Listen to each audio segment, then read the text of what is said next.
তার জন্য শুধুমাত্র। শিব ভক্তদের এত কম আওয়াজ হলে হবে না, পার্বতী পতে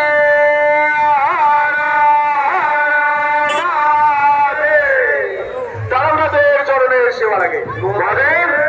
আমি ওনাকে এই মুহূর্তে সামনে আসতে বলুন ম্যাডামকে, এবং আমরা খুব সংক্ষিপ্ত সময়ে আমার এক বন্ধুর খুব প্রচেষ্টা, শীর্ষেন্দুর প্রচেষ্টায় আমরা এটা তৈরি করতে পেরেছি।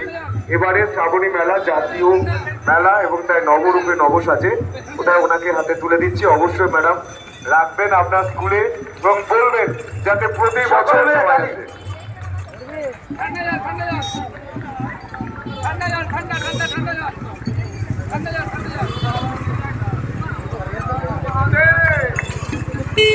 রাখবেন, সবাই উপভোগ করুন এবং পাড়ায় গিয়ে বলবেন অসাধারণ হয়েছে, যাতে প্রতিবার আপনারা আসেন। ভালো থাকবেন, উৎসব করুন।